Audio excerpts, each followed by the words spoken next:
hope I don't get stung out here. Hey friends, welcome back to Kimpton Farms. If you are new here, my name is Christina.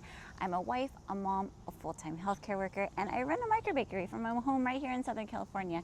Around here we talk about sourdough, slow living, small businesses, and building something meaningful from home. So today's video is one that I've wanted to make for a long time because I get questions almost every single day. How do I start a microbakery? So maybe you've been baking for years, maybe you just started sourdough, maybe you're thinking about selling your first loaf. Or maybe you have had this dream tucked away in the back of your mind and you're wondering if it's actually possible. So today I want to share how I started my microbakery from home, what worked, what didn't, and if I were starting all over again today, what would I do differently? So grab a cup of coffee and let's chat. One of the biggest misconceptions people have is that I started this business with some elaborate plan. Trust me, I didn't.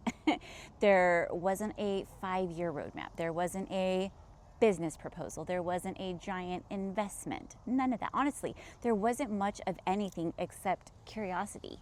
I simply wanted to learn how to bake sourdough bread. I was already baking for a long time and I kind of used it to help me get through a really difficult time in my life.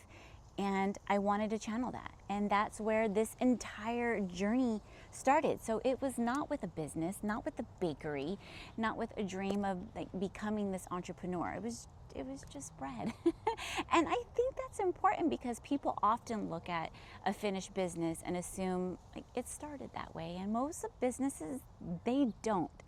Most businesses start with interest, a hobby, a skill.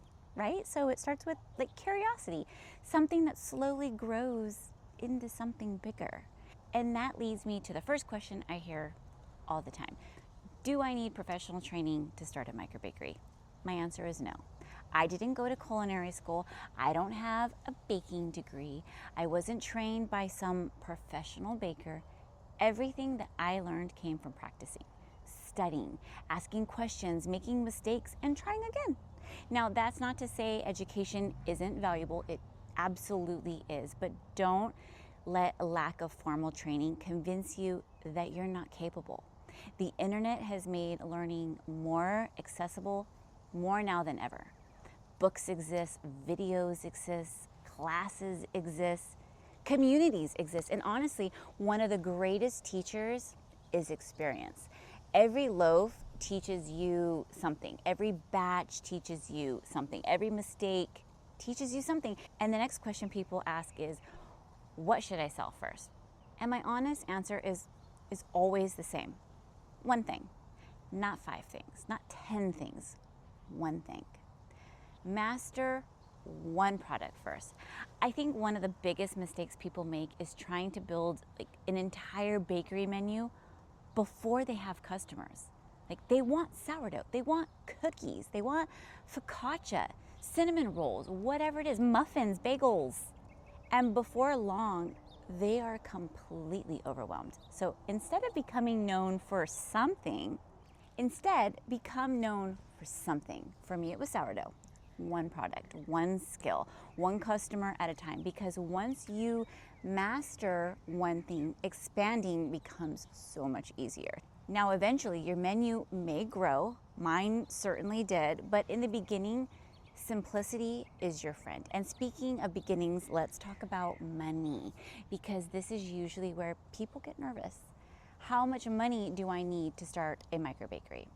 Probably a lot less than you think. When people imagine starting a bakery, they often imagine commercial kitchens, giant mixers, storefronts, expensive equipment, and huge startup costs. And that was not my reality.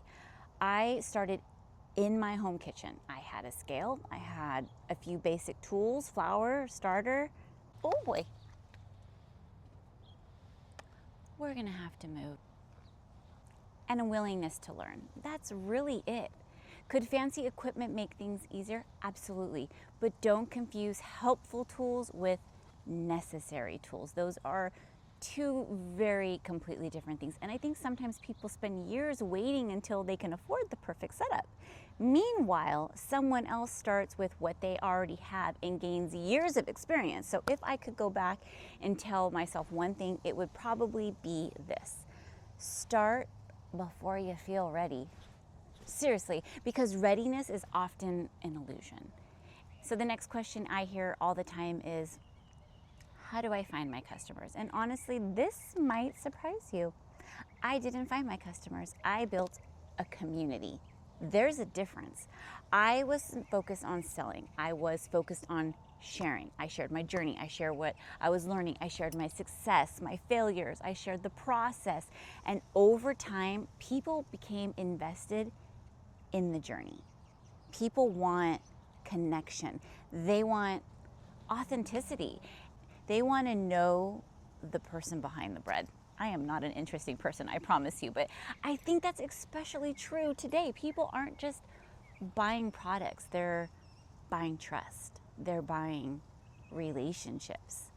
They're supporting people that they feel connected to. So if you're wondering how to find customers, my advice would be this: share your journey, not just your products, because community is often built long before a sale ever happens. Now, there's a question I wish more people would ask: what would you do differently, like, if you started over today? And honestly, I would have started sooner. I spent way too much time wondering if I was ready, too much time questioning myself, too much time waiting for confidence. The funny thing about confidence is that it rarely arrives before action. It usually arrives after. And I would also price appropriately sooner, for sure. I think many home bakers undercharge in the beginning. I definitely did. They're afraid people won't buy. And I get that. They're afraid people will think they're too expensive because they're from home, right? They're afraid to value their time. But pricing isn't just about ingredients. It's about sustainability. If your business can't support itself, it becomes very difficult to continue. And I would also track numbers earlier, like expenses, revenue, profit.